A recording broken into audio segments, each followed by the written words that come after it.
Pessoal, boa tarde, tudo bem? Mais um podcast. Não deixa de se inscrever, ativar o sininho. O CCC, curta, comente, compartilhe e interaja conosco no Instagram. Faça suas perguntas, faça os comentários dos podcasts e a gente vai conversando. Bom, hoje estou aqui com um amigo, com uma pessoa realmente bastante diferenciada no segmento, e ele vai contar para nós o que ele faz, a história dele, por onde ele já passou, e conhece muito sobre uma coisa que todo mundo usa. Todo mundo usa. Vocês vão ver depois aonde que a gente vai estar ligado no que ele faz, tá? Pessoal, com vocês, César Graner, médico veterinário e trabalhou por anos no Butantan, e agora vocês vão escutar dele, tá bom? César, muito obrigado. Obrigado, doutor. Obrigado por estar aqui. Obrigado. É uma honra estar aqui, é uma honra mesmo. Você, para mim, é uma das grandes inspirações da medicina veterinária. Lamento na minha vida não ter corrido atrás para ter a oportunidade de trabalhar aqui um pouquinho com você nos períodos de estágio, mas a vida ela nos conduz de caminhos de formas diferentes e, enfim, hoje eu estou aqui, é importante para mim, eu fico muito feliz de estar aqui e espero contribuir aí, falar um pouquinho da minha experiência, poder contribuir com esse projeto brilhante de vocês, de educação continuada, com grandes nomes aí passando, e espero honrar também essa galera que já passou por aqui. Obrigado, César. Você sabe que ele falou um tema, ele falou educação continuada. Na realidade, quando a gente começou a fazer esse podcast, sempre me veio na cabeça o professor Armen, né, que ele tinha a revista Educação Continuada. Sim. E ele batia nessa tecla, ele sempre acreditou que o segredo está na continuidade. Sim. Se você não tiver continuidade nas coisas, não ficar batendo ali, água mole em pedra dura, isso. Tanto bate até que fura. Então você tocou num nome que até então nunca tinha surgido aqui. Agora, você também já começou, você falou que você não veio fazer estágio comigo, pô, eu sou quase da mesma idade dele, ele tá querendo me colocar como mais velho, tá errado. Bom, ô César, a gente começa toda pergunta, o que é cavalo para você? Cavalo é a minha grande paixão. Eu fui conhecer cavalo no meu aniversário de 10 anos. Eu sou nascido em São Paulo, cresci, fui criado em Registro, no Vale do Ribeira. E no meu aniversário de 10 anos, havia uma fazenda lá na região, chamava Pousada dos Equinos. Era um restaurante, tinha cavalos para montar, para passear. E no meu aniversário de 10 anos, a minha família decidiu ir lá almoçar nesse local e eu montei a primeira vez a cavalo. E a partir desse dia em diante, eu não lembro de um final de semana em que o cavalo não tenha feito parte da minha vida. E a minha família não é do cavalo. Então foi amor à primeira vista, foi uma paixão. E que norteou todas as minhas decisões desde esse aniversário de 10 anos. A gente se ligou muito rapidamente. Aí eu fui conhecer a medicina veterinária, escolhi ser veterinário por conta de cavalo. E tô aqui hoje, por conta deles. Então, assim... Agora, quem é o César? Você é casado? O César é o filho da dona Cida e do seu Mauri, caçula de 4 homens. Meus irmãos são as minhas inspirações profissionais. São caras completamente diferenciados no que fazem, todos eles. Casado com a Ana Paula, que é a minha grande parceira, que sonha comigo muitas coisas e que me ajuda a realizar as coisas que eu... Mas você vai apanhar dela, porque você falou que cavalo é tua paixão e ela é tua parceira. Ela é minha parceira. E pai do Heitor e do Theo, que são os meus filhotes, um de 9, um de 7, que são a razão para tudo isso que eu faço hoje, toda a correria, todo o trabalho, valer alguma coisa por conta desses meus filhos. Eles são e também a tua bateria. Minha bateria, todos os dias.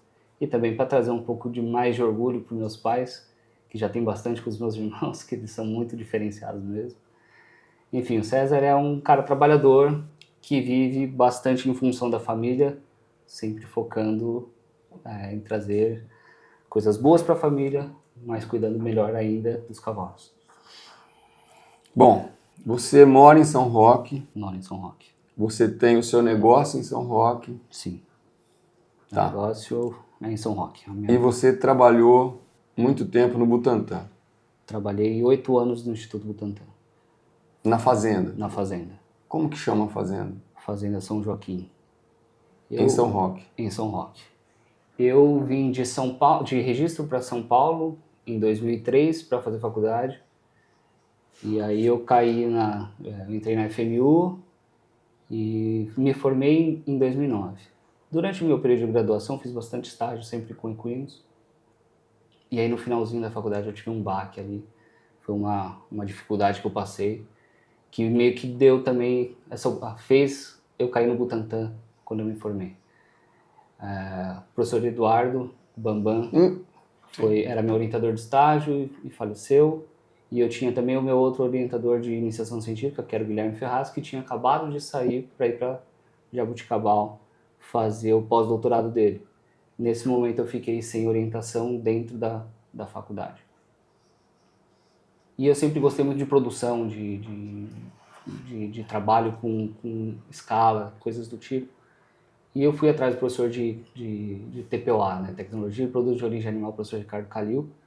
E eu falei, professor, estou meio perdido, não sei muito bem para onde eu vou, porque eu estou sem orientador agora. Ele falou, não, vem cá, vai fazer seu estágio obrigatório num frigorífico. Fui trabalhar num frigorífico, abate de suínos, 1.100 porcos abatidos todos os dias em Carapicuíba.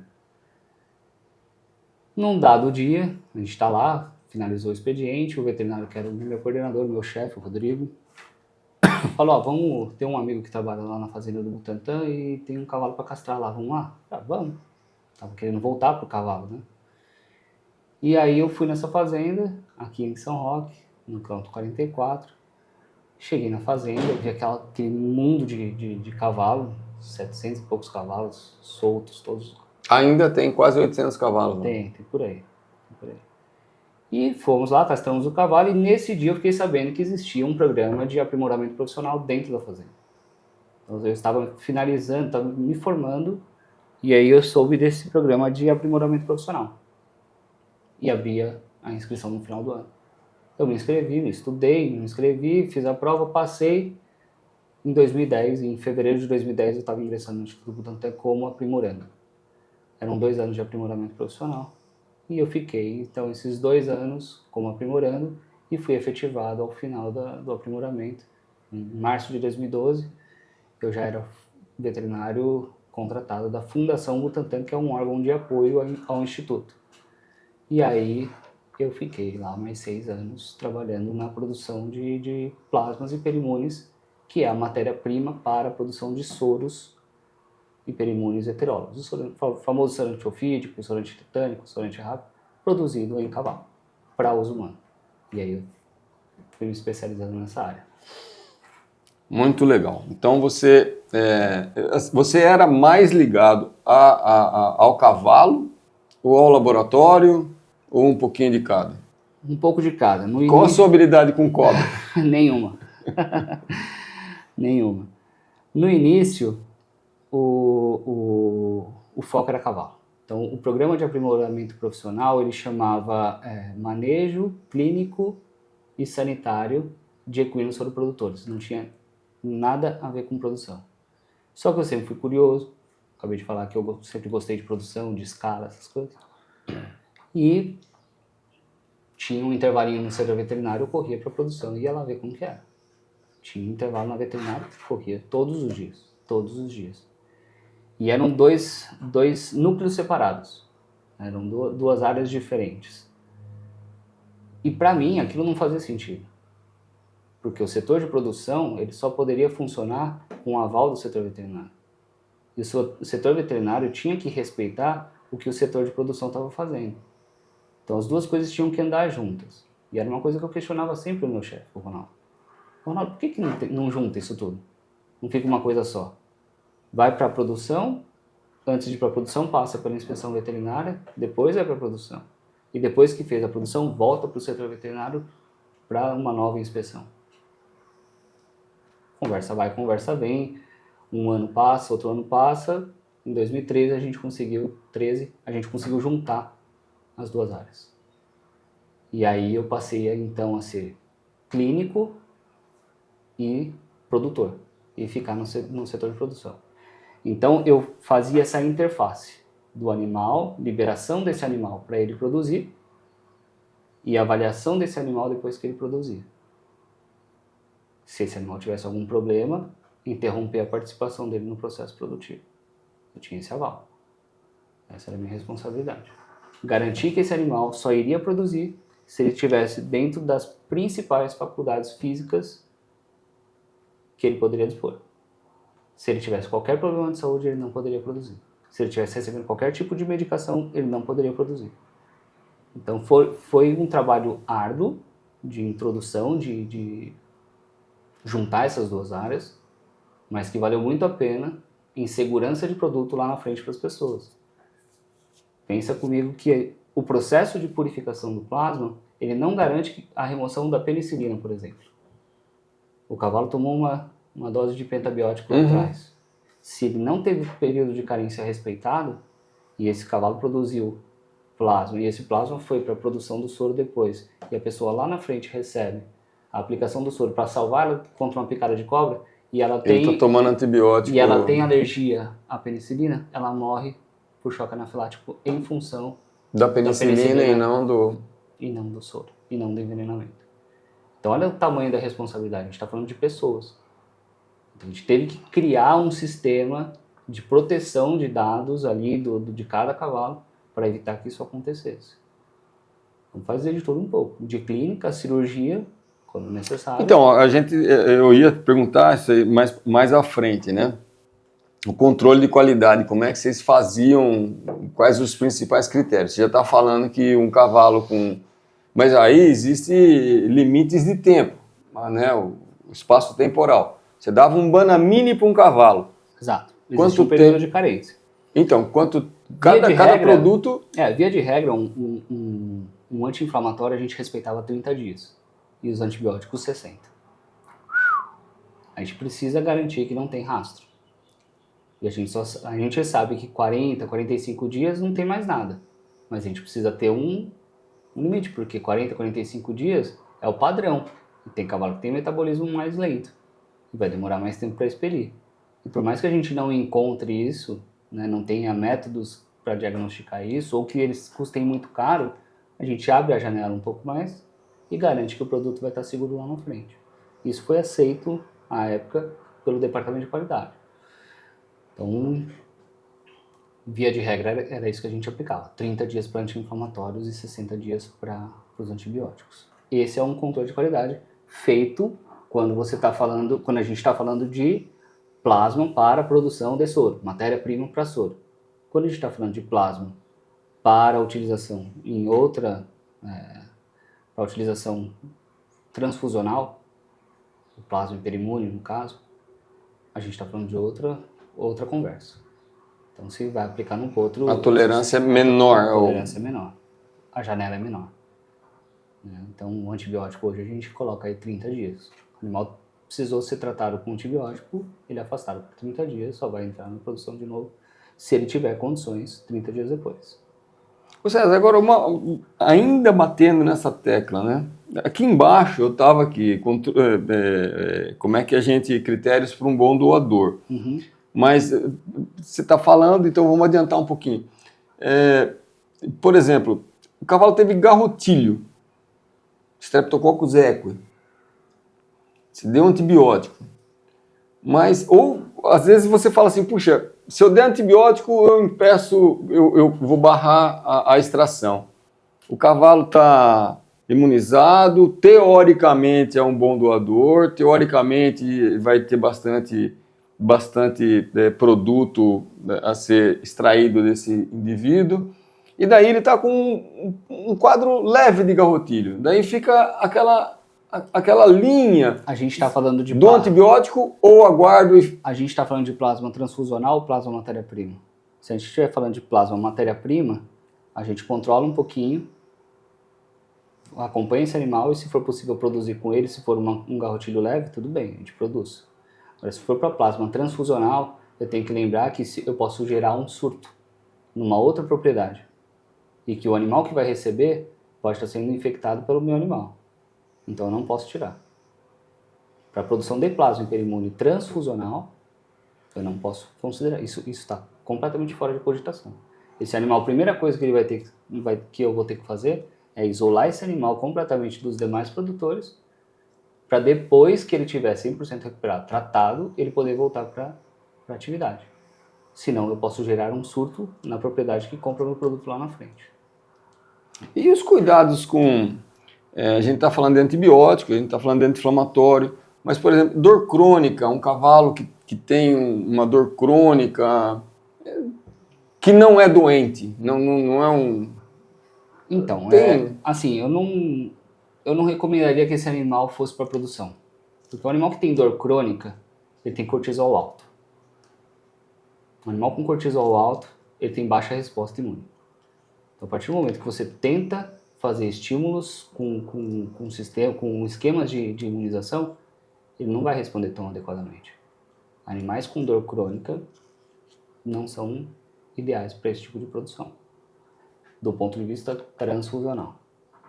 Tá? Do ponto de vista matéria-prima para soro, beleza, porque ele vai compor volume de produção. Para você, o que eu quero dizer com compor volume? Para eu entrar com soro, vou usar o Butantan como exemplo. Para eu entrar para eu startar a fábrica de purificação de soro, de plasma, eu preciso entrar com 300 litros de plasma. Esse é o start da fábrica. Então, um grupo de 30 animais, eu vou ter excelentes doadores, médios doadores e maus doadores. Isso vai compor um pool de plasma que vai jogar todo mundo junto lá dentro dos reatores e vai passar por todo o processo de purificação até virar ampolinha. Esse cara que é mau doador, ele é beneficiado pelo excelente doador. Uhum. Ele entra na Tem a diminuição. média, né? Ele vai para a média. Ele vai para a média. Então, para esse fim, não teria maiores problemas. Agora, para fim transfusional, eu enxergo como sim, é um problema. Porque eu não vou ter resposta e eu não vou ter concentração de anticorpo suficiente para tentar salvar o potrinho lá na frente que vai receber. E agora nós temos também a questão da endocrinologia, que está síndrome metabólica, no animal, Exato. Às vezes obesidade. Exato. Como que vocês, já puxando de baixo para cima, qual que são os critérios de seleção para doador? Macho e fêmea tem diferença? Não. Tanto Castrado faz. inteiro? Castrado. Sempre melhor castrado. Mas por causa do gênio? Por causa do gênio. Porque durante a produção você precisa contar com um animal calmo. Contar com um animal tranquilo. Sem a necessidade de fazer sedação. E se você lida com um animal um pouco mais temperamental, um pouco mais difícil, o seu plasma ele vai demonstrar isso lá na frente. Ele vai ser um plasma às vezes mais lipêmico, às vezes mais avermelhado. Depende muito do comportamento do bicho no momento da coleta. Então eu tenho estabelecido um critério de seleção para os nossos doadores lá de plasma transfusional, de plasma hiperimune. São animais entre 4 e 12 anos no momento da aquisição e não superior a 20 anos em produção. Não de vida produzindo, de vida de anos útil de vida. De trabalho. Exato, até os 20 anos. Chegou 20 anos, os cavalos estão fora. Mesmo que ele seja um bom, saudável... Sim, porque mesmo que ele seja saudável, seja um excelente doador, o ideal é o quê? Eu dar um resto de vida para esse cavalo de vida livre. Ele tem que ter um tempo de aposentadoria. O que eu quero dizer 8 anos, se ele entrou aos 12 anos e chegou até aos 20 anos, são 8 anos de doação de sangue. Doação e retorno de hemácias, né? Então são 8 anos furando jugular. É bastante. Então dentro Qual é a periodicidade? Uma vez por mês. Sagrado. Assim, sagrado. exceto... Sagrado. Sagrado. Nos meus animais, nos meus doadores, os doadores da gama, uma vez por mês, religiosamente. O cavalo sangrou no dia 21, ele vai sangrar no dia 21 no mês seguinte. Faça E chuva, faça o reestímulo? Reestímulo, ele é periódico e depende de cada cavalo. Então tem cavalo que eu tenho que reestimular com 10 dias, tem cavalo que eu tenho que reestimular com 14, depende. É dose e resposta. E a gente vai conhecendo esses cavalos ao longo do tempo. A gente vai sempre fazendo as análises. Algumas análises que a gente faz, dosagem de proteína e ELISA, eventualmente, a gente não faz a cada coleta, porque senão isso custa muito caro, e isso impacta no preço do produto lá na frente e as pessoas reclamam. Se aumentar R$2 no litro do plasma, as pessoas reclamam. Então a gente tem que ter uma periodicidade aí intervalada, porque senão o custo aumenta significativamente. Então, eu perdi o ponto que eu estava falando. Não, o reestímulo... O reestímulo, então, ele é variável de acordo com cada animal, que depende da sua dose e resposta. E isso a gente tem controlado. Então, o cavalo 1, a gente sabe que a gente tem que estimular ele 12 dias antes da coleta. O outro cavalo tem que estimular 13 dias, o outro 9. Tem essa variabilidade. E isso foi estudado no momento da aquisição. E aí, voltando um ponto que você tinha me perguntado, dos critérios de seleção do doador. Então, hoje a gente tem idade, peso, cavalos inferiores com capacidade de peso inferior a 400 quilos não entra para a produção, não compensa ter um animal desse perfil. Temperamento é importante, viabilidade jugular. E uma coisa que a gente faz, mas a gente está tendo muita dificuldade de fazer agora, por conta a gente não encontra kit mais no mercado para comprar, é a tipagem sanguínea. Então a gente trabalha para evitar, né, os 3 principais antígenos eritrocitários que causam maior reação. O A1Azinho, o C1Azinho e o Q1Azinho, que são os 3 kits que a gente encontrava no mercado até pouco tempo atrás e não encontra mais de jeito nenhum. Já procurei por todo lugar. O cavalo tem 7 tipos sanguíneos. Que combinado dá 400 mil tipos. São 400 mil tipos sanguíneos diferentes. Os que causam maior reação são os tipos sanguíneos que têm a presença do A1Azinho, C1Azinho e Q1Azinho. Tendo esses 3 antígenos de superfície, ou um deles, o risco desse cavalo causar reações transfusionais em quem vai receber lá na frente aumenta significativamente. Isso não significa que os outros tipos não possam causar. Por isso que é importante quem vai aplicar. Conhecer, né, saber ser um veterinário bem treinado, saber que pode ocorrer risco transfusional. Você está respondendo as perguntas aqui. Estamos avançando, né? Mas é importante que o veterinário que vai aplicar saiba que existe esse risco. Por mais que a gente cuide aqui na fábrica, aqui na produção, ainda tem detalhe lá na frente que é da ponta, que é de quem vai fazer a aplicação. Tá, você falou assim, macroscopicamente, é que, vamos pular um pouquinho, a gente já vai lá para o plasma hiperimune. Você produz plasma hiperimune. Quando eu recebo um plasma hiperimune e a gente vai aplicar, tem alguma dica macroscópica? A viscosidade, a densidade, você fala, caramba, tem plasma que fica mais gota, tem plasma que vira um filete, né, que você fala, caramba. Assim, o plasma ele é viscoso, né? Ele tem que ser viscoso. Ele é rico em proteína. Então o plasma, quando ele está muito fluido, correndo muito livre,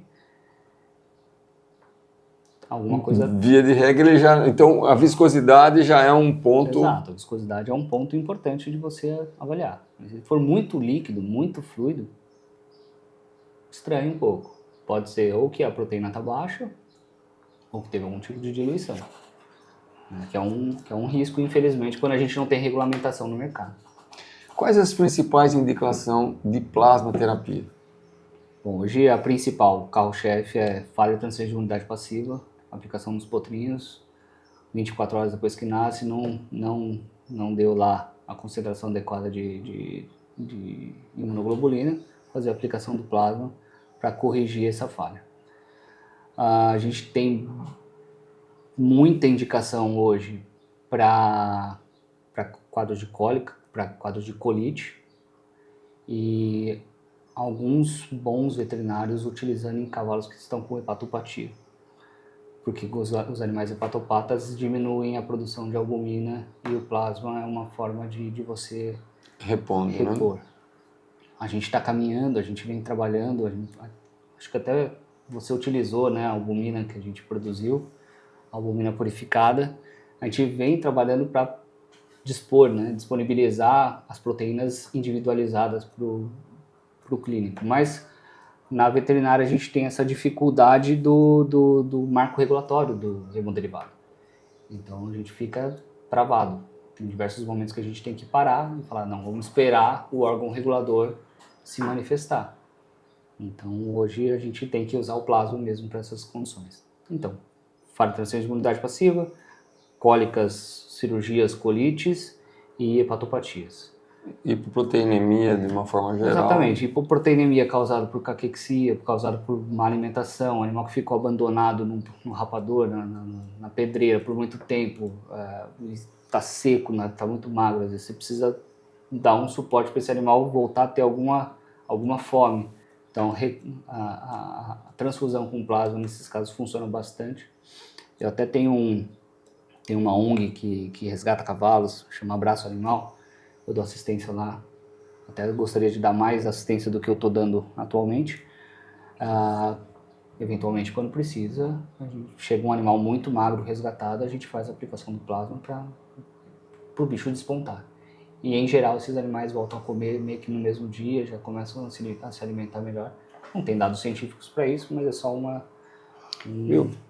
coisa, também saindo um pouquinho do plasma, a medicina humana, ela trabalha muito com sangue, muito não, com transfusão de sangue. Tem uma indicação específica, transfusão de sangue. Sim. Como que você vê a transfusão de sangue em cavalo? A gente está muito para trás em relação à medicina humana. Muito. Então, assim, começa que em medicina humana não se faz transfusão de sangue total. Não faz. De jeito nenhum. Em medicina humana, quando você doa o sangue, no mesmo momento em que faz a doação de sangue, já é dividido em 4 partes. Concentrado de hemácia, concentrado de plaquetas, plasma pobre e plasma crioprecipitado. São os quatro produtos. Depois que ele pega que ele já separou tudo, isso aqui já vai para o sistema do banco de sangue. E aí o concentrado de hemácia, uma pessoa que teve um acidente, um baleado, uma cirurgia, qualquer coisa, ela vai precisar, se ela teve uma hemorragia, ela vai precisar de hemácia. Então, nesse momento, vem o concentrado de hemácia através do sistema do banco de sangue, chega para essa pessoa, testado, sistema ABO, blá blá blá, e faz a aplicação do concentrado de hemácia. Com fluido Ressuspende com solução fisiológica. O plasma, na medicina humana hoje, basicamente ele vai para a fabricação de hemoderivado. Vai para a produção de albumina, imunoglobulina. Ele é muito pouco utilizado na transfusão. De uma forma mais direta, né? Exato. Ele vai para uma fábrica. Hoje tem a Hemobras, que é uma fábrica que pega esse excedente de plasma dos bancos de sangue e faz o uso. Uma outra utilização do plasma é para pessoas que têm problema de autoimune.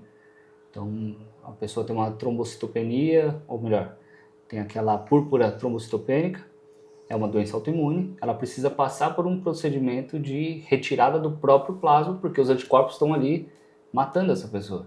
Então, ela vai passar por um procedimento de plasmaférese automatizada, que é o quê? É uma máquina, uma circulação extracorpórea vai esgotar todo esse plasma dessa pessoa e ela vai ser transfundida com o plasma de um doador. A hemácia é dela, o plasma não é dela. Exato. Então, hoje tem muita gente usando a plasmaférese automatizada como método de produção de plasma, mas na verdade ela só é um método terapêutico. Ela é um método de remoção desse plasma doente. não é que ele está doente, ele está reagindo contra o próprio corpo, né? Nós entramos aí, a gente falou de sangue, não era bem o tema, mas eu vou perguntar para você, porque... Se souber, vamos lá. O problema do sangue, no meu entendimento, sangue, tudo que é biológico direto, né? Sim. Realmente, você fala assim, é remédio na veia, é na veia mesmo. E você tem problema de contaminação, que às vezes é muito rápido, né? Então, às vezes você está na produção, você está assim, você baixou um pouquinho a guarda, entrou uma babésia. Você baixou um pouquinho a guarda, entrou um vírus. Você baixou um pouquinho a guarda, porque é tudo muito dinâmico. Sim. Então a gente tem agora aí a questão da tragédia, podemos falar essa tragédia lá no Rio agora, com o sangue, né, dos contaminados por HIV, né? Isso sim, foi dos transplantes, né? Dramática essa situação, né? Então como que você vê a questão porque é muito dinâmico. É isso que eu queria falar, assim, às vezes a gente você tem que estar com a guarda levantada o tempo todo. Tem que estar muito aceso, muito levantado, muito o tempo todo, né? Exato. Quando você faz a transfusão de sangue total, você tem riscos maiores associados, né? Então, o risco de uma babésia, ele está mais associado com a presença da babésia nos elementos celulares. Quando a gente está falando do plasma, a gente diminui significativamente esse risco. Mas o que a gente tem que fazer como produtor? O que eu tenho que fazer? Eu tenho que garantir que os meus animais não tenham. E aí volta lá atrás no manejo. Primeira coisa que eu tenho que fazer, esses animais têm que estar isentos, eles têm que estar livres de carrapato. Livre. Eu não posso ter carrapato na minha propriedade. E é duro isso. É difícil acabar com o carrapato. Vem pela capivara. Vem pela capivara. É difícil, mas a gente tem tido um sucesso nesse sentido. E a gente tem que garantir, por exames periódicos, pelo menos um hemograma, de que esse animal não apresentou nada ali. Agora, existe risco? Existe. Existe. Existe risco de passar despercebido por um exame laboratorial? Existe. O animal passou despercebido no exame laboratorial, não é sintomático e ainda assim ter? Pode, você sabe melhor que eu. Pode ter. A gente tem que ter os cuidados. Mas a gente não consegue, a partir do momento que se trata de um produto biológico, vai ter momento que a gente não vai conseguir garantir absolutamente tudo. A gente tem que se cercar ao máximo para proteger tanto o nosso doador, tanto o nosso negócio, quanto quem vai receber. Deixa eu perguntar um pouquinho sobre imunoglobulinas para você. Vamos lá. Nós temos aí a IgM, IgG, e depois IgE, outras da vida aí, acho que são 5, né? Sim. 5? Sim.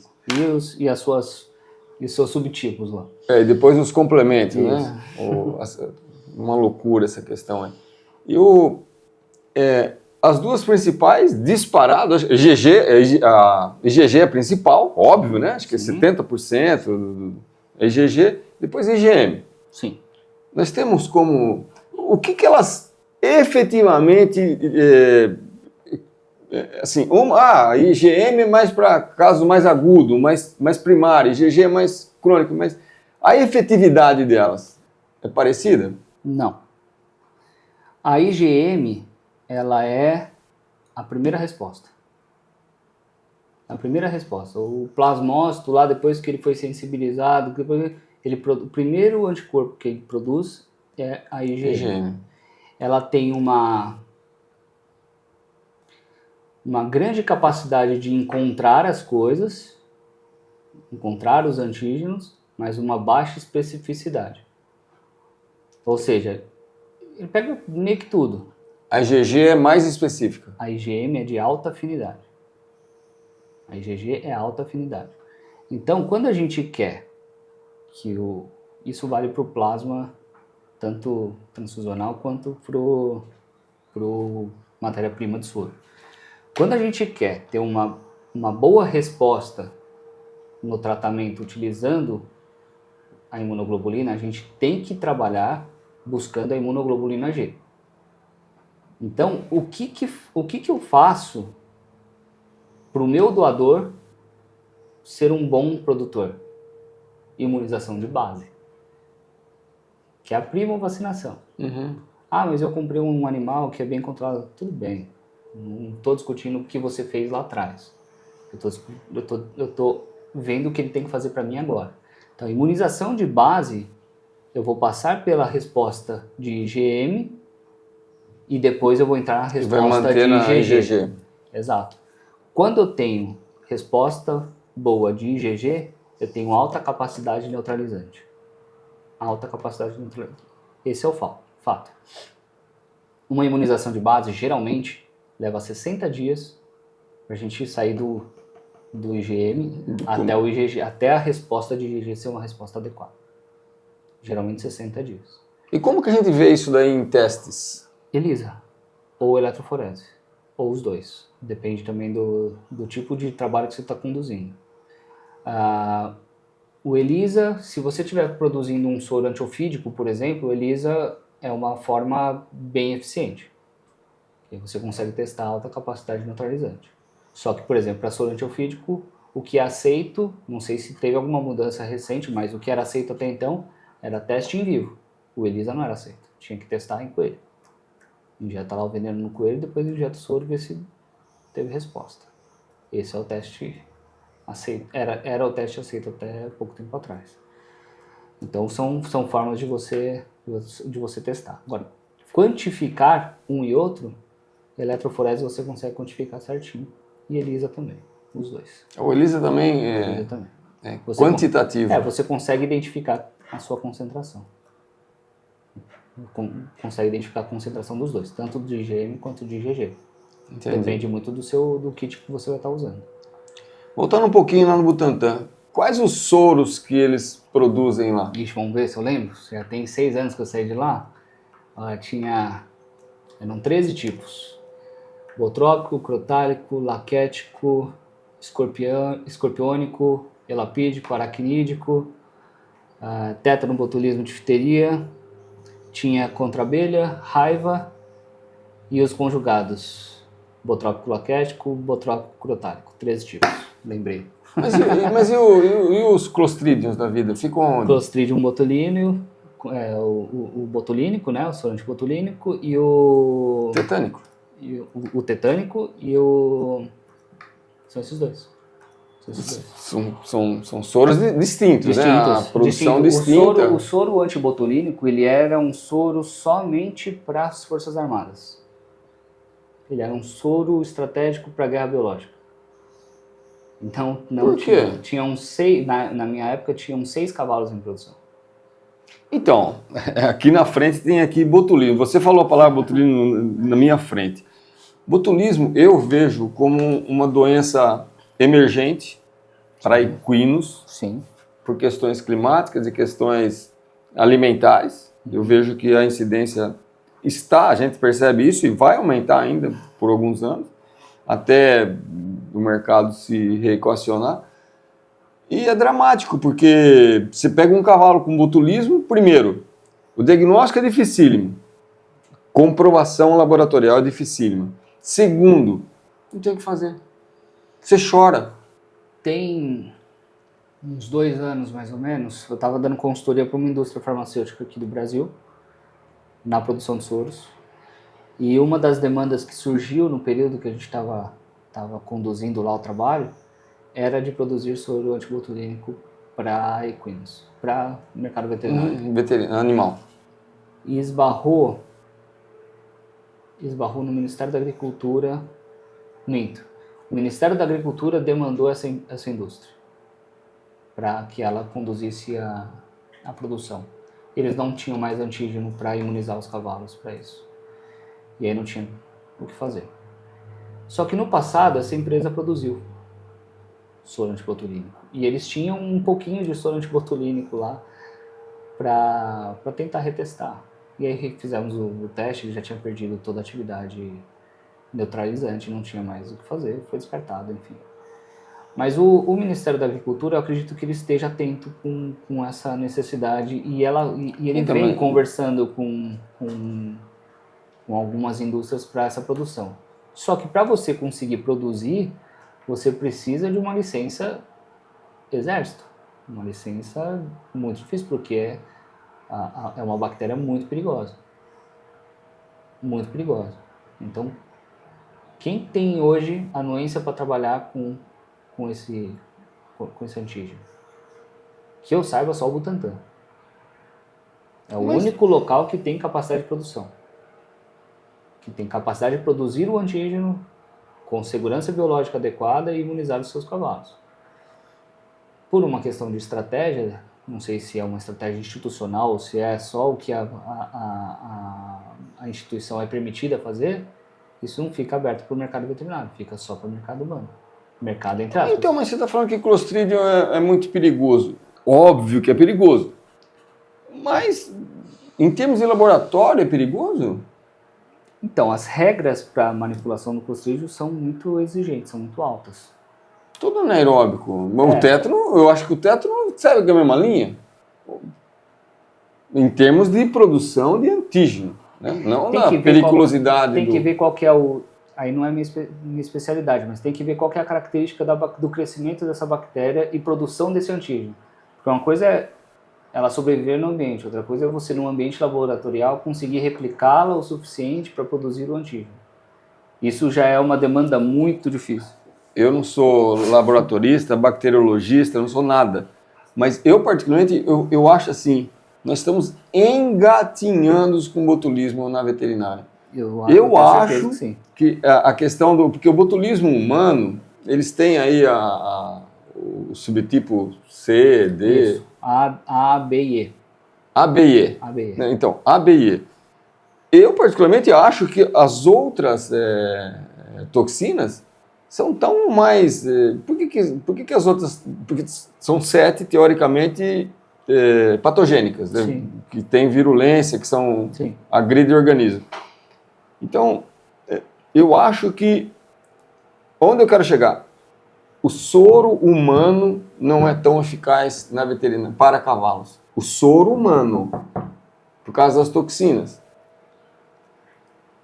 E... Você já pegou caso de botulismo aqui? Já. E usou soro para tratar, não? Usei. Não funcionou? Não funcionou. Só que são duas coisas, né? A gente tem que agradecer, até agradeço publicamente, o Butantan sempre foi cordial, foi solícito, foi tudo. Toda vez que a gente precisou, o Butantan foi sempre, assim, abriu as portas e foi uma instituição muito bacana. Sim. Obviamente que eles não abrem mão, eles só podem fazer o que dentro de alguma fração pequena que não comprometa eles. Mas... o que eu vejo assim, como você tem um cavalo gigante, doente, né, enfermo, com um tiquinho, sabe, um fiozinho de soro antibotulínico. Então eu acho que tudo é proporcional, inclusive com o tétano, né? No meu entendimento, quando a gente fala assim, a 300 mil unidades, tá boa. Tudo vai da carga. Sim. Tudo vai da carga. Tudo vai o tamanho do acidente é proporcional ao tamanho da terapia. Tudo assim, né? O fídico também. Quer dizer, a cobra injetou lá uma pessoa... O acidente ele vai de leve a grave. Leve, moderado, grave, até gravíssimo. Tem alguns que... E aí ele tem uma picada de cascavel, tem lá de 2 a 4 ampolas, de 4 a 8 ampolas, de 8 a 12 ampolas. Depende da gravidade do acidente, que vai ser avaliado pelo clínico em questão. Clínico que vai ver o que aconteceu. Em relação ao botulismo, eu não tenho experiência para dizer, nunca peguei um caso de botulismo. Então, a gente vê... Mas eu entendo que, assim, a dose do antídoto talvez não tenha sido suficiente para você conseguir reverter o quadro. Sim. Né? Em uma pessoa, o nível de infecção vai ser 1, em um cavalo, para demonstrar sintomas, vai ter que ser um nível de infecção muito maior. Então, mas o que eu vejo clinicamente é que alguns cavalos, alguns surtos, são levemente diferentes do outro surto. Clinicamente... E sempre em surtos. E sempre em surtos. A gente ou a gente tá Veja bem, primeiro parece que eu peguei um monte, né? Não peguei um monte, a gente pega um aqui, outro ali. Mas via de regra é mais em surto. Via de regra é mais em surto. Quando você tem uma propriedade e você tem vários animais acometidos. Pode ter um ou outro. Às vezes você tem propriedades que tem 1, 2 cavalos. Então, deu em 100%. Um é 100%. Sim. Mas, às vezes, você pega. Então, quando você pega um surto numa propriedade, às vezes você vê, é mais clássico. Você fala, nossa, esse é clássico, clássico, clássico.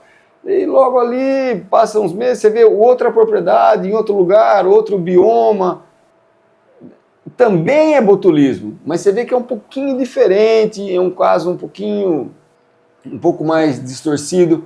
O botulismo, falando aqui, eu já falei, eu bato nessa tecla, até às vezes com os professores, especialistas, eu falo, gente, nós temos que dividir o que é um caso neurológico do que um caso nervoso. Isso é clínica, não é? Tô viajando já, gente, aqui falando.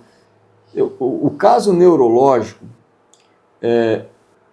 o que diferencia? O neurológico, ele tem disfunção cognitiva, ele tem disfunção comportamental, ele tem uma raiva, uma encefalomielite, além da febre, além das características da doença, tem alteração de comportamento.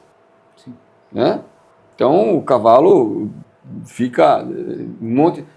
O tétano, os clostrídios, seja o tétano quanto o botulismo, o tétano ele é o oposto do botulismo, né? Tétano espasmina, paralisia espástica e uma paralisia flácida, né? Mas eles são opostos, mas o cavalo ele não perde o senso, ele não perde a consciência, ele não perde, ele tá. Então uma coisa, o cavalo deitou, ele não quer levantar. Ele deitou, está fazendo escândalo, ele está fora de si, isso é uma coisa. Agora ele deitou, ele não consegue se pôr em pé. Ele quer, mas ele não consegue.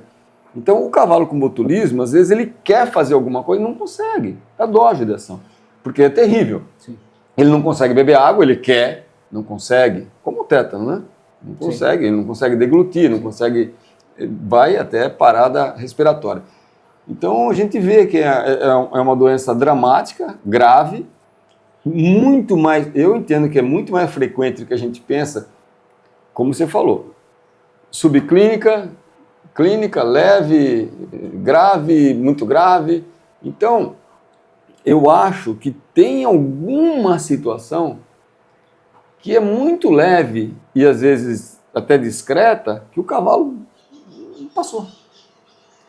É possível, sim. A carga foi muito pequena. Seria a carga que talvez aquela quantidade de soro daria conta. Daria conta. Que numa pessoa poderia fazer um estrago muito grande. Mas num cavalo não faz. Num cavalo não tem faz. Um sistema imune que está sempre alerta. E só para finalizar, sobre o botulismo, eu acho, né? Nunca tive botulismo, Nunca comi palmito com botulismo, é só esquentar com toxina. É só esquentar que Mas já resolve. Se as pessoas comem, ingerem a comida e depois adoecem, é porque a comida não tinha características de ranço, de um odor, não tinha tanta alteração. E a gente percebe isso no cavalo. É que você sabe que a característica do botulismo, né, do clostrídio, é que ele causa doença quando ele morre, né?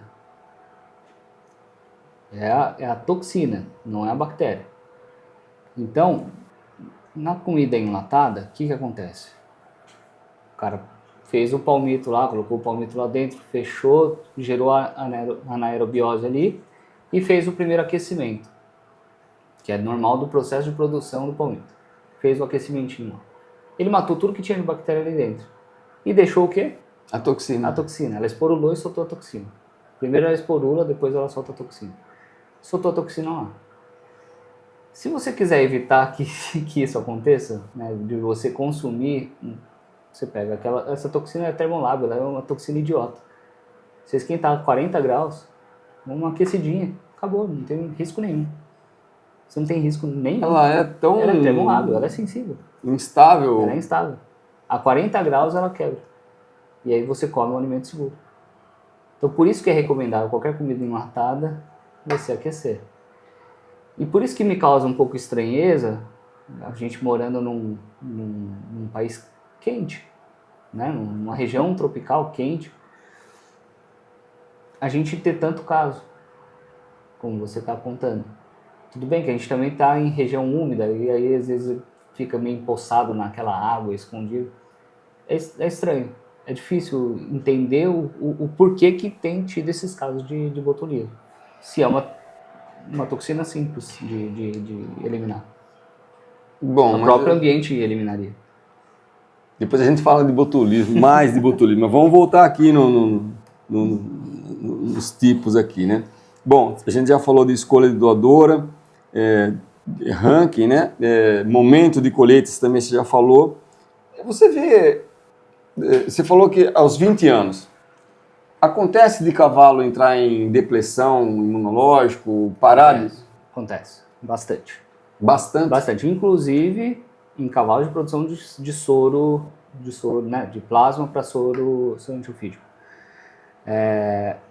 Quando a gente faz a imunização que eu faço para o meu plasma transfusional, é uma imunização mais leve, não é uma imunização tão pesada quanto o do plasma para a produção de soro. Por que eu falo que não é tão pesado? Porque uma coisa é utilizar uma vacina comercial com adjuvante, com uma dosinha pequena de um determinado antígeno. Outra coisa é o que eu faço para fazer imunização, para fazer com que a resposta desse cavalo contra um veneno de jararaca seja muito específico. Então, a gente usa 7,5 miligramas de veneno botrópico, de 5 tipos de bótropos diferentes, em pool, para estimular esse cavalo. Em 6, 7 anos, o fígado desse cavalo chora. Fato. É o fígado, quer dizer, quando não... É o fígado que... O senhor já viu alguma vez nas necrópsias ruptura hepática? É raro, mas a gente já viu alguma coisa, mas... Não, é raro aqui na sua rotina. Quando eu estava lá, era a principal causa de óbito. Ruptura hepática. O que acontece? Esse fígado vai sendo lesionado ao longo do tempo. 6, 7, 8 anos depois, ele tem uma cirrose absurda e chega uma hora que ele simplesmente deita, você não tem tempo nem de mexer com o cavalo. Judiação. Quando você abre para fazer necrópsia, a primeira coisa que vem é uma piscina de sangue. Você pega o fígado sai pelos seus dedos. Eu nunca tinha visto também. E foi a maior causa de óbitos que eu peguei dentro dos cavalos de produção de soro. É um mal necessário, porque é saúde pública, eles estão salvando pessoas, mas é um mal que pode ser evitado se você diminuir o tempo desses cavalos na produção, que é o que outros países fazem. Então, por exemplo, na Austrália, que eu tive lá na Seqirus, que é uma empresa australiana, mas ela é global, né? Ela tem pontos em vários locais do mundo.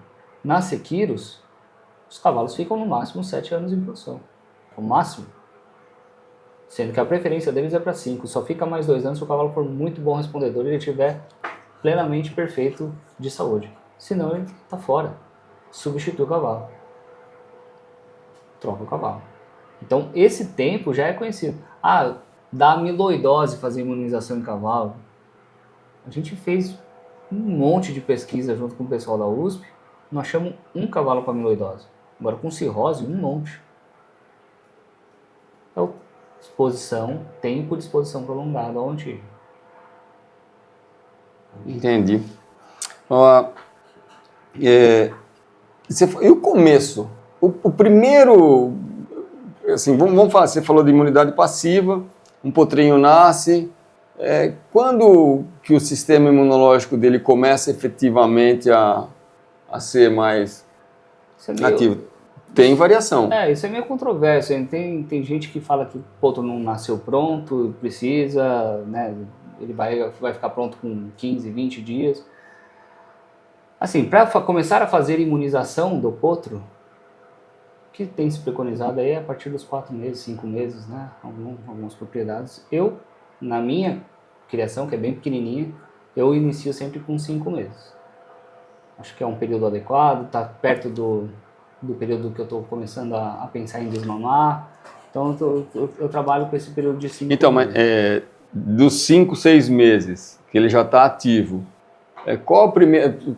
Quando você vai colocar ele lá num programa Para produção? de produção, 3 anos, você acha que é um... Hoje a gente coloca o animal acima de 3 anos, né? O ideal a partir dos 4, acima de 3 anos para produção, porque tem o desenvolvimento físico também que a gente quer. Então, se eu começar a coletar esse animal com 2 anos, ele vai estar gastando a energia dele para fornecer o plasma. Ele não vai se desenvolver adequadamente. A resposta dele vai ser boa, tá? A gente já fez coleta, já fez análise de plasma de animal mais novo, só que interfere no crescimento. Então, se eu tenho um animal com potencial de pesar 500 quilos lá, que vai ser bom para minha produção, eu vou reduzir o peso desse cavalo lá na frente e ele não vai ser tão produtivo quanto ele poderia ser. Então, vale mais a pena eu esperar um pouquinho mais e colocar esse animal posteriormente. Guardado as proporções, é como uma vaca que você coloca ela muito cedo na reprodução, né? Exato. Deixa eu fazer uma pergunta. Você falou do mundo, o Brasil está dentro de padrões mundiais, e se um dia o cavalo, se tivesse que substituir o cavalo por outra espécie, como é que ia ser? O Brasil está à frente dos padrões mundiais em produção de souros. O Brasil talvez seja o grande produtor do mundo, especialmente falando de Butantan. O Butantan é uma referência mundial. É vanguarda no mundo? No mundo. Sempre foi. Desde 1900, o Butantan foi Vital Brasil, lá em 1900. Então, tem o Vital Brasil. Isso, tem o Instituto Vital Brasil, mas quem criou o Butantan aqui em São Paulo foi o Vital Brasil. O Vital Brasil descobriu a especificidade do soro. Então, até então, acreditava-se que o soro antiofídico era universal. E ele que descobriu que não, tem o soro para cascavel, tem o soro para jararaca. Ele que descobriu. A partir daí, o Brasil já se tornou vanguarda no mundo em produção de soro. A descoberta de que cada cobra tinha uma pessoa, tinha um tipo de pessoa, foi brasileiro? Um brasileiro. Foi Vital Brasil. Vital Brasil? Foi Vital Brasil. A grande contribuição científica de Vital Brasil foi a descoberta da especificidade do veneno. Até então acreditava-se que o veneno, todos os venenos tinham o mesmo antídoto. Acho que era um francês até que... Aí foi o Vital Brasil, foi lá e mostrou, provou que não. Existia diferença. Bom, você falou das cobras, das peçonhas, né? Você falou que tem soro antiaracnídico, mas tem soro antiaracnídico ou um só? Tanto Não. Faz a...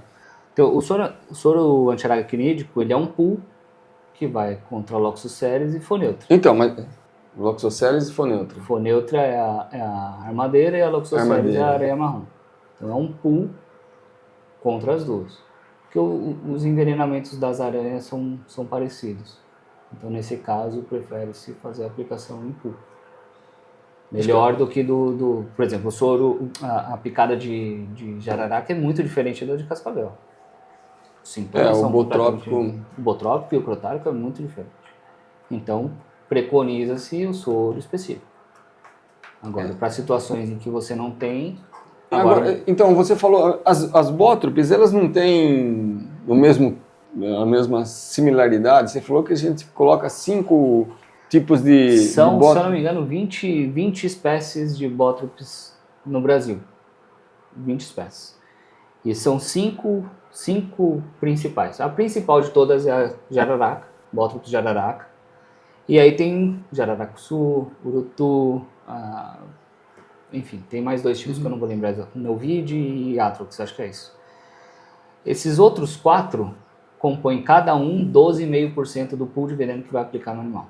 Então 50% bota pro jararaca, 12,5% do jararacuçu, até completar 100%. Jararacuçu, urutu cruzeiro, todas elas têm... Se eu tomasse só um antibotrópico de jararaca, eu não estaria me protegendo não contra contra... todas as atividades das enzimas que tem no veneno. Cada uma tem uma concentração diferente, ou uma proteína a mais, uma proteína a menos. E aí essas 5, em conjunto, têm efetividade contra todas as 20. Todas as outras. Exatamente. Então, isso foi definido num consenso que foi feito em 1980, por aí. Foi definido num consenso que o pool de venenos tinha que ser esse. Isso estava para ser revisto, mas por enquanto permanece. As 5 5 já justificam as 20. Exato.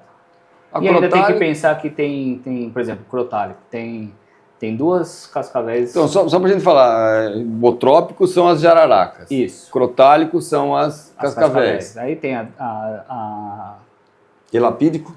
elapídico seriam as corais. As micruros, né? O único que é... Exato, micruros, que são as corais, né? No Brasil são as corais. Mas no crotálico seria terríficos ou acolineatos.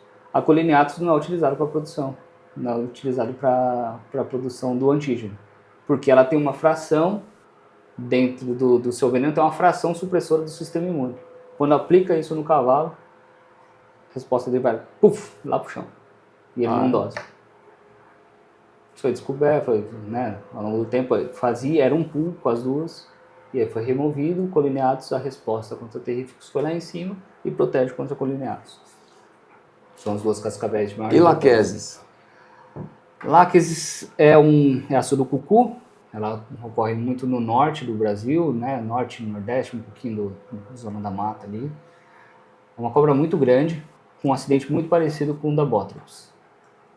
Causa edema, bem significativo, um acidente parecido, e causa algum sinal neurológico. Então gera a confusão com o crotálico. Exato. Mas tem muito pouco acidente. E a questão dos escorpiões agora em cidade? A gente está... Né, as cidades estão crescendo e o saneamento básico está diminuindo, né? É um problema político que a gente tem e acho difícil que a gente consiga ter alguma solução aí no futuro muito próximo.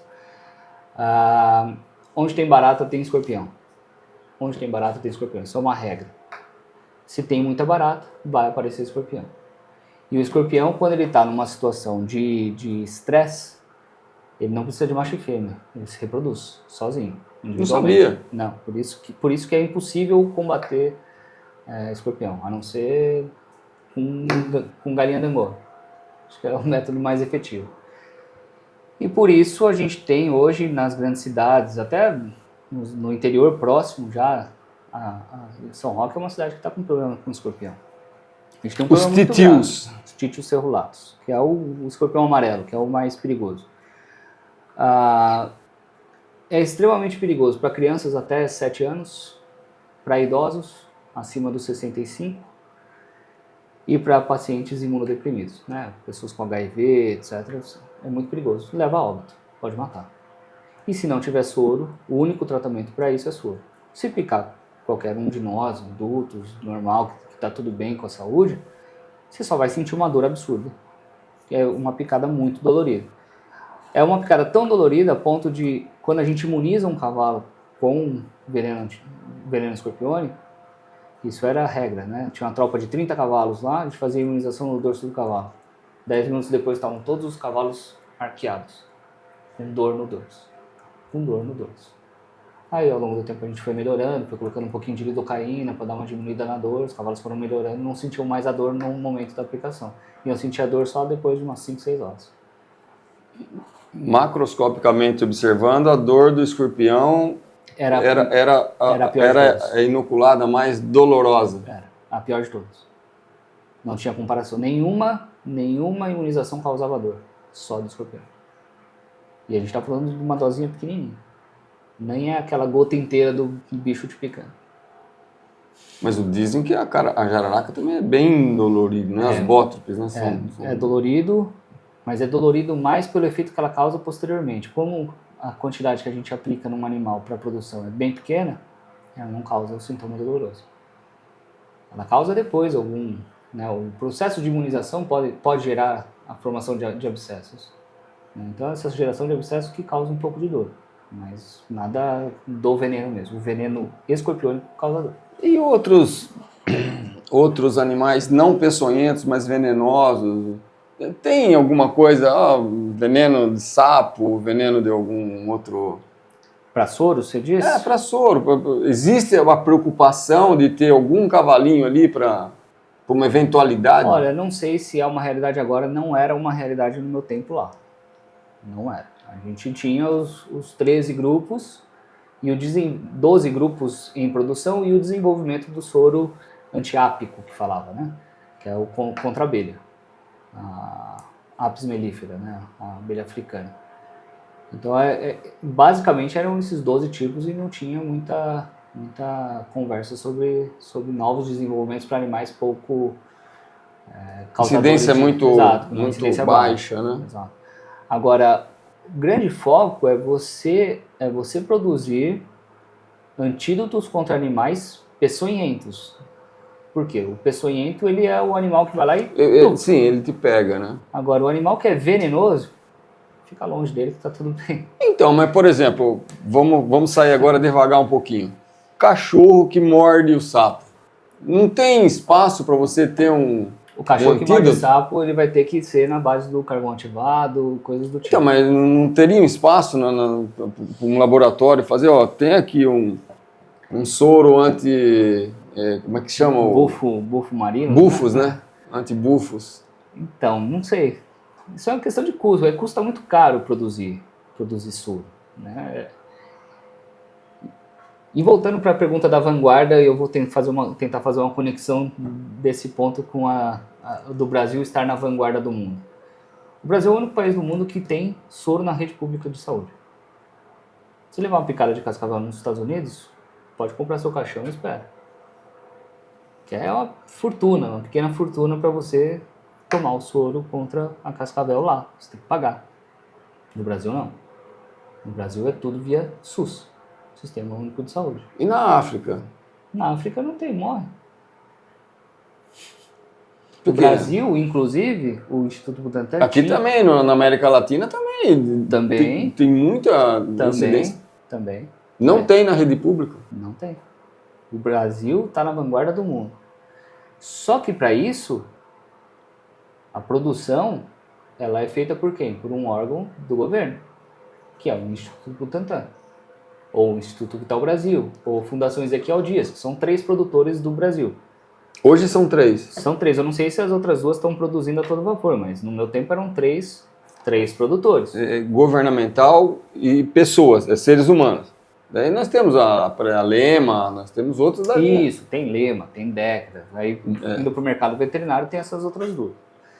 Mas, considerando para uso humano, eram essas 3. E aí tinha apoio do IBEX, que era um produtor de plasma para ir como matéria-prima para ser fracionado no Butantan. Tem o CPPI, que é no Paraná, que também acho que agora parece que está voltando a produzir. Enfim, existem instituições, cada uma em um estado diferente, focada nessa produção. Só que o custo de produção envolve manutenção de animal, você ter laboratório credenciado, qualificado para o preparo de antígeno, preparar antígenos no momento de aplicação, coleta de sangue, fracionamento desse sangue depois, né? Fazer a separação do plasma. Aí você tem purificação do plasma. Só essa etapa de purificação do plasma é uma fortuna. É uma fortuna. Porque são laboratórios muito qualificados para fazer todo esse polimento do produto para chegar lá na ampolinha lá na frente ser só a porção FAB 2' do anticorpo. Não o anticorpo inteiro. É só a ponta dele. Não tem essa porção FC do anticorpo. Essa porção do FC foi eliminada durante o processo. Por quê? Qual que é a atividade do soro? Se neutralizar, encontrar o veneno e neutralizar. A partir do momento que ele forma esse macrocomplexo, o sistema imunológico reconhece e vem eliminando.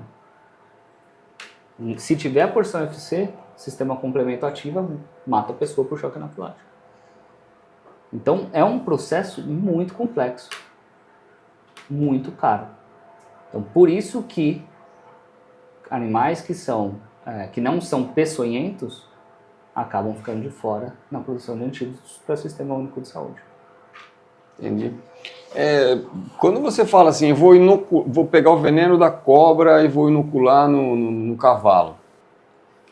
Você falou do escorpião, que você colocou um pouquinho de lido. Normalmente é in natura, você busca o que você pode colocar de coadjuvante, até que ponto você pode mudar essa constituição aí? Então, e como é chamado esse inoculante? Antígeno. A gente chama de antígeno. Antígeno? Antígeno. Antígeno do escorpião. Antígeno crotálico, antígeno escorpiônico, antígeno rábico, antígeno botulínico. Sempre antígeno. Venenos. Venenos coletados num laboratório de criação das serpentes. Ele é filtrado para retirada das remoções, das impurezas físicas, né? Então, pequenos fragmentos de dente, enfim, ele passa por uma filtração, depois ele é liofilizado e aí ele é mantido conservado em menos 80 graus, até o momento do uso.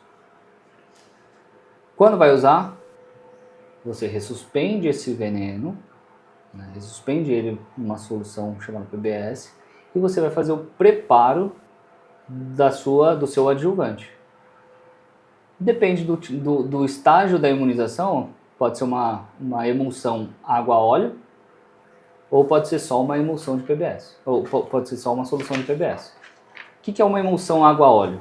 A gente pega um óleo, Marcol, Montanide, são adjuvantes conhecidos para quem trabalha com esse tipo de laboratório. Pega esses dois óleos, faz uma emulsão junto com o veneno no PBS. Ele forma uma micela. O que é uma micela? A gente fala que tem que ter o ponto de gota. A gente pega um copinho d'água, pinga uma gota da emulsão, ela não pode espalhar, ela fica uma gota na água. Uma gota firme na água. Quando ela está formando essa gota firme, a micela está pronta. E aí a gente pode fazer a inoculação no cavalo. No passado, vou falar antes do meu tempo no Butantan, aplicava-se cerca de 20 miligramas de veneno num cavalo. No tempo que eu estava lá, era em torno de 7,5. Então, ao longo do tempo, foi se reduzindo, porque foram entendendo os conceitos de imunologia de que a melhor dose é aquela que dá maior resposta. E tem um sobreestímulo um sobreestímulo não vai gerar maior resposta. Pelo contrário. Então, foi se padronizando que em torno de 7,5 miligramas no ciclo era suficiente. Então, quando eu digo no ciclo, esse cavalo recebeu uma dose de 4, uma dose de 2,5 e uma dose de 1. Reduzindo. Por quê? Porque a última não tem óleo. A liberação não vai ser lenta. A última é uma dose rápida, com PBS. Ela vai ser absorvida rapidamente pelo cavalo. E é ela que dispara a resposta. É ela que o organismo fala, puta, levei uma picada. Então, mas ele foi preparado para isso, né? Ele recebeu o óleo, foi soltando, os linfócitos foram sendo ativados, pouquinho em pouquinho.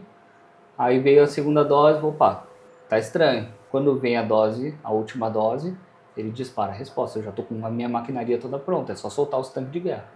E solta todo mundo. E aí quando você faz a coleta, a dosagem está lá em cima. Está muito alta.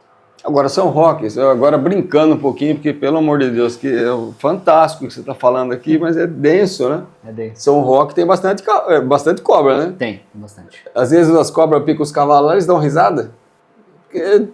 Vou te falar uma coisa que já aconteceu da gente pegar cavalo de botrópico com picada de crótalos, de cascavel, e a gente tem que tratar, porque ele não está preparado para cascavel, e mesma coisa o contrário. E a gente tratava, né, quando tinha esse tipo de acidente, a gente não comprava o seu antiofídico veterinário, e nem usava as ampolas, a gente fazia a aplicação do plasma que tinha no estoque. Tem um plasma crotálico aqui, pega esse cavalo, desce o plasma anticrotálico e funcionava. 100%. E depois que ele tomou a picada natural, você já põe ele na linha de produção, né? Exatamente. Já foi recuperou, já foi, agora é só já foi sensibilizado naturalmente. Mas é por aí, assim, a gente teve alguns casos e foi que a gente tratou com bolsa de plasma, só que aí a gente usava bolsa grande, dava 4 litros mais ou menos de plasma específico contra aquele antígeno. E funciona super bem. Não precisava fazer mais nada. Viu, a gente tá chegando no final, eu não sei mais por onde correr. Tô cheio de dúvida aqui. Soro e plasma liofilizado é uma possibilidade, estamos trabalhando nisso. A gente já tem 2 partidas prontas, partida piloto. A gente está caminhando aí para... A gente precisa achar uma forma de facilitar a logística do plasma. O plasma moral. O plasma o congelamento é uma logística muito difícil. O produto congelado é muito difícil você mandar para qualquer lugar. A gente vai criando artifícios, mas é muito complicado. Muito complicado. Então, liofilizar o plasma é um caminho, não é talvez o melhor, porque o processo de liofilização vai causar algumas perdas aí. Mas eu acho que antes da liofilização tem um caminho melhor a ser percorrido, que é a purificação parcial do plasma. Então, para que eu uso o plasma? Se eu uso ele na falha de transferência de imunidade passiva, eu preciso do anticorpo, basicamente. Então, se eu tiver uma pastoral de anticorpo de alta afinidade, imunoglobulina G de alta afinidade, uma pastoral, para fazer aplicação num ponto nas primeiras... Então, mas daí você está falando quase com um colostro, né? Você está já numa... Apesar de que o teu plasma, depois você vai falar do teu plasma, que eu quero que ele fale do plasma dele, que todo mundo usa, gente. Vocês não sabem, mas vocês usam muito o plasma dele. É esse o cara que faz o plasma hiperimune que todo mundo usa. Bom, mas o teu plasma hiperimune, às vezes você joga a concentração bem lá para cima, né? Você tem uma qualidade hoje a gente trabalha com concentração acima de 7,5. A média está ficando em 8,3 de proteína total, tá? Isso está ficando em 8,3, mas eu tenho lá, por exemplo, tem umas doadoras bretãs, elas são fantásticas. As bretãs, invariavelmente, elas me dosam 10. E aí é isso, é a particularidade do animal. Elas são as minhas... a Pelé, a Ronaldinha Gaúcha, elas são as principais produtoras em capacidade de conversão da resposta. Mas a nossa média está ficando aí na faixa de 8,3. E o nosso limite de bula é 6. Por que eu falo que o limite de bula é 6? Porque eventualmente o animal naquele mês não produziu tão bem. É factível isso acontecer, é normal. Mas a gente tem trabalhado com uma concentração bem alta. E eu acho que mais do que a concentração alta é a afinidade de resposta. E a afinidade de resposta a gente só conquista com esses animais em produção há mais tempo. E é por isso que eu não tenho parceria para tirar sangue de um cavalo de uma pessoa eventualmente. Eu não tenho. Eu tenho cavalos próprios, doadores dedicados só para isso. Tem cavalo lá que não aceita chegar perto dele direito. É bravo. Então, mas só para isso. Então, você tocou num assunto, eu ia brincar. Quando você falou que você tem corte de peso de 400, eu falei, bom, então uma Bretan 800 está valendo por 2, né? Exato. Mas tem animais... Uma coisa que eu queria, antes de fazer essa pergunta, eu quero fazer outra pergunta. Antecipei. Você já viu se uma égua gestando, ela aumenta a produção de anticorpos? Eu nunca fiz essa medição, até porque eu não usaria uma égua gestando na produção. Pelo volume de sangue e o quanto isso pode impactar no desenvolvimento fetal. No potro, né? Eu não usaria um animal. Então pode até ser que ela responda melhor. Mas eticamente falando, condiz usar um animal nessa condição para produção? Ao meu ver, não. Ao meu ver, não. Ela tá gerando uma vida. Então, a partir do momento que ela está gerando, ela não pode se preocupar com as outras vidas que ela pode salvar. Ela tem que cuidar daquela. Tá.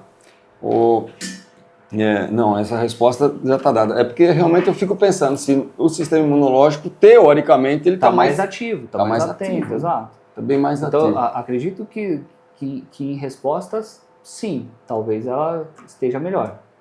Mas em capacidade produtiva, não dá para dizer. E a pergunta que eu ia fazer anteriormente. A gente tem linhagens de animais que são mais sensíveis a alguns estímulos do que outras. Então, por exemplo, um determinado animal vai lá para cima contra Rhodococcus e, no entanto, não reage tão bem contra herpes. Não reage tão bem, né? Então você fala, pô, esse aqui produz um absurdo. O título, isso, às vezes a gente vê isso em potro, né? Você fala, pô, esse Plasmodium imune aqui, Rhodococcus não pega. Mas às vezes uma diarreia... Sim. A questão do doador, ele pode sim ser mais responsivo para um ou para outro. Isso também gera discussão quando é pensando em plasma para produção de soro. Né? Se eu colocar ele no Botrop e ele não responder, eu vou para o crotálico. Se ele não responder no crotálico, eu vou para... Não vai. Se ele não está respondendo no primeiro, dificilmente ele vai responder no segundo.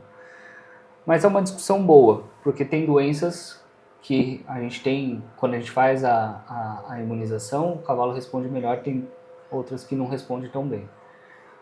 Eu acho que vai além da particularidade do animal, também tem influência do antígeno que você está usando. Então, por exemplo, para Rhodococcus, o que a gente tem de antígeno bom hoje no mercado? O que a gente tem de antígeno regular no mercado? A gente não tem. Não tem nenhuma vacina contra Rhodococcus registrada pelo Ministério da Agricultura. Não temos. Ah, mas eu uso essa. Eu também uso. É a mesma que eu uso. A gente não precisa citar nomes. É a mesma que eu uso. Mas ela não é registrada. Vamos ter atenção a isso. Ela não é registrada. Mas a gente... É a ferramenta que a gente tem. E é a ferramenta que a gente vai usar. Ela é boa? Tem gente que fala que resolveu o problema da propriedade usando ela. Tem gente que fala que não teve efeito absolutamente nenhum. Ela faz parte da minha composição de estímulo vacinal? Faz. Os meus doadores não são doadores específicos contra um antígeno, como é o caso do produtor de soro heterólogo. O meu doador de plasma hiperimune, ele tem que ser eclético. Eclético. Por quê? Porque o potro vai cair no chão, ele vai olhar e vai falar, ferrou, tem uma cacetada de antígeno aqui para eu me proteger. Entendeu? Então tem Escherichia coli, tem Clostridium, tem Rhodococcus, tem herpes vírus, tem influenza, tem de tudo. E a gente faz alguns mais vezes do que outros, porque a gente percebe que a resposta de uns é mais duradoura do que de outros, e a resposta de alguns é melhor, ela é mais alta do que outros. Entendeu? Então a gente tem que definir, é muito sensível isso. É muito sensível. A gente tem que ir definindo conforme o animal vai te dando resposta. Ele te deu resposta, foi bem, beleza, toca o barco. Esse é o ritmo dele. César, fantástico, muito obrigado. Nós estamos chegando agora no final. Eu queria só que você falasse agora do teu plasma. Agora fala o nome, fala o plasma que você produz. Bom, vamos lá. Eu tenho a Gama Immunogenics, que é o nosso laboratório. É um laboratório devidamente constituído aqui dentro do que existe de marco regulatório, de marco legal. Então nós somos um laboratório devidamente constituído para a produção de hemocomponentes. É um trabalho árduo, é um sacerdócio. São 30 animais em produção hoje, dedicados só para essa atividade. E a gente está correndo muito, porque essa época do ano é uma época bem difícil, né, no ponto de vista de pico, né? Safra. De volume de trabalho, mas muito gratificante, especialmente por receber um elogio como o seu, de que usa o produto e sente a diferença nos animais. Isso para mim é o que move, é o que nos movimenta todos os dias. Levantar da cama todos os dias, produzir o melhor que a gente pode fazer o melhor que a gente pode fazer, produzir o melhor produto. Eventualmente vai ter problema? Vai, mas é importante que todo mundo que esteja relacionado com a utilização do plasma ou qualquer outro hemocomponente, esteja ciente de que está lidando com um produto biológico. E quando você lida com um produto biológico, ele tem particularidades, ele tem sensibilidades, ele não pode sofrer estresse térmico, ele tem que ser descongelado de forma adequada. Usado e descongelado, né? De forma adequada. Exato. Na hora que vai descongelar, não pode esquecer lá com o rabo quente ligado com 50 graus, você acabou com o produto. Às vezes a gente recebe esse tipo, eu deixei aqui, vai ver a temperatura da água, 55 graus. A imunoglobulina G é muito estável, mas com 55 graus ela cai. Então, assim, se a gente não tiver cuidado na utilização, a gente vai ter problema. Mas a gente está trabalhando com bastante afinco, com bastante critério, com portas abertas e estamos aí, lutando para continuar atendendo bem todos os clientes, especialmente vocês e quem nos assiste aí. Espero que tenham gostado. César Graner, a empresa. Quem quiser saber mais, vocês compram, todo mundo compra. Mas se alguém ainda não sabe direito do só seguir a gente do plasma hiperimune, fala um oi pra gente, a gente joga o César em contato com vocês. Pessoal, por hoje é só. Muito obrigado por vocês estarem com a gente aqui. César. Obrigado, viu? Obrigado você. Obrigado.